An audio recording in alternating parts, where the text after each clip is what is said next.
देखिए, सबसे पहले तो नागपुर में एनसीपी के जो नेता हैं, पूर्व गृह मंत्री हैं अनिल देशमुख, उनके ऊपर एक जानलेवा हमला हुआ। वो मुझे लगता है कि बहुत दुर्भाग्यपूर्ण घटना है कि चुनाव से ठीक पहले हिंसा का माहौल बनाना, लोगों को दबाव में लेकर आना, विपक्षी लोगों को टारगेट करना, सभ्य समाज में ये शोभा नहीं देता। और मुझे लगता है कि इसकी भी जांच होनी चाहिए कि कौन तत्व थे जो इस पूरे हमला करने के पीछे थे। उसके तुरंत बाद जो भाजपा के बड़े नेता हैं, वो सरेआम लोगों को प्रभावित करने के लिए धनराशि वितरित कर रहे हैं, वो पकड़े जाते हैं। और निर्वाचन आयोग ने अभी तक, क्योंकि चुनाव का मतदान कल है, अब वो क्या जांच करेंगे, उसका क्या परिणाम आएगा, लेकिन तुरंत प्रभाव से निर्वाचन आयोग को निष्पक्ष और प्रभावी कार्रवाई करनी चाहिए थी, क्योंकि कल इलेक्शन है। कितने लोगों को प्रभावित कर चुके थे, कौन उनके संपर्क में थे, कैसे पूरे इसको अंजाम दिया गया, ये मैं समझता हूँ बड़ा एक चिंता का विषय। लोकतंत्र में इतनी बड़ी धनराशि लेकर मतदान से कुछ घंटे पहले सत्ता वाली पार्टी जो केंद्र में सत्ता में है, प्रदेश में सत्ता में है, उनके बड़े नेता इस प्रकार के अगर सरेआम पकड़े जाते हैं, आप कल्पना कीजिए कि इन्हीं सभी ताकतों ने क्या क्या किया होगा पूरे चुनाव प्रचार के दौरान। और झारखंड और महाराष्ट्र, जहां पर मतदान कल संपन्न होगा, दोनों प्रदेशों में इंडिया अलायंस बहुत मजबूती से आगे बढ़ रही है। महाराष्ट्र में जहां कल पोलिंग होगी, वहां पर लोग मन बना चुके हैं। वहाँ का जो किसान वर्ग है, वहाँ सोयाबीन, कपास, प्याज के जो खेती करने वाले किसान हैं, वो इंतज़ार कर रहे हैं कि दोबारा मौका आए। और जो कामयाबी लोकसभा चुनाव में इंडिया गठबंधन को मिली थी, उससे ज़्यादा मतदान इस बार एनडीए के पक्ष में होगा। और मायावती की जो सरकार है, किस प्रकार के भाषण आ रहे हैं, मुझे बड़ा आश्चर्य हुआ जब सत्ता में बैठे मंत्री, कोई डिप्टी चीफ मिनिस्टर है, कोई प्रदेश का मुख्यमंत्री है, वो इस प्रकार खुलेआम धर्म की आड़ में वोट मांग रहे हैं। यूपी के मुख्यमंत्री कहते हैं बटोगे तो कटोगे। उसका मैंने जवाब उनको दिया, मैंने कहा मुख्यमंत्री जी को बोलना चाहिए पढ़ोगे तो बढ़ोगे। ये संस्कार नई पीढ़ी को देने चाहिए। एक राज्य का चुनाव जीतने के लिए आप इस प्रकार का माहौल देश में फैलाना चाहते हैं, ये दिखाता है कि आपकी रिपोर्ट कार्ड में आप फेल हैं, आप डिलीवर नहीं कर पाए हैं। और ये डबल इंजन की बात करते हैं। महाराष्ट्र में इनकी सरकार है, सरकार कैसे बनी सब जानते हैं, और आपस में खिंचाव है। वहाँ पर दो मुख्यमंत्री हैं।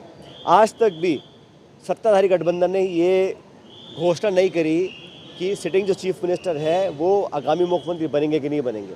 तो बहुत ज़्यादा वहाँ खिंचाव है, परफॉर्मेंस जीरो है, करप्ट वो सरकार है, लोग बदलाव चाहते हैं। और मैं ऐसा मानता हूँ कि हम अच्छे बहुमत के साथ दोनों राज्यों में हम सरकार बनाएंगे।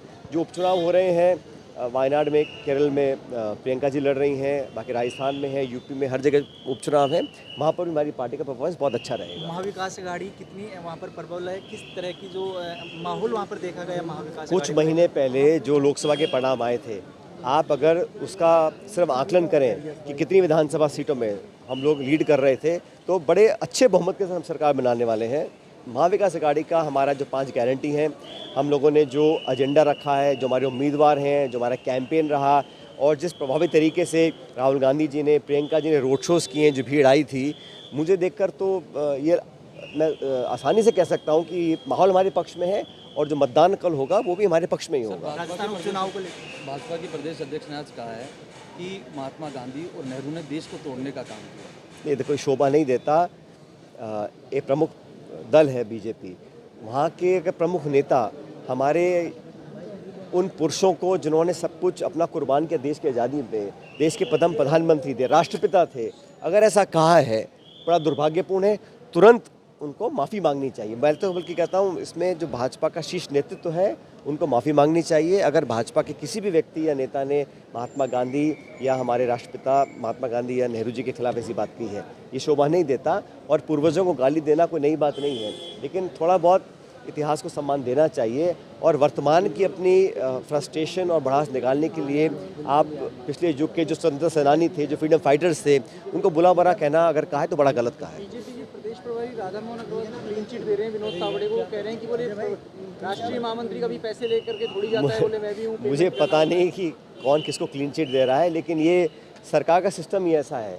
जो तो उनकी परछाई में काम कर रहे हैं उनको तो बिना जांच के क्लीन चिट, और जो उनके वैचारिक विरोध में कर रहते हैं उन लोगों को बिना तथ्य के आरोप लगाना, उनका चरित्र हनन करना, ये तो आम सी बात है। लेकिन देश सब देख रहा है, महाराष्ट्र की जनता देख रही है और मैं उम्मीद करता हूं कि इस देश का निर्वाचन आयोग भी देख रहा होगा, क्योंकि सिर्फ नोटिस या आदेश देने से नहीं काम बनेगा। कल मतदान है, उनको प्रभावी कार्रवाई करनी चाहिए ताकि लोगों को लगे इस देश में जमहूरियत का इकबाल है, लोकतंत्र में पारदर्शिता दिखानी पड़ती है। निर्वाचन आयोग एक संवैधानिक संस्था है, उसको अपने काम से, अपने रवैये से, अपने एक्शन से लोगों का अंदर एक कॉन्फिडेंस बनाना चाहिए।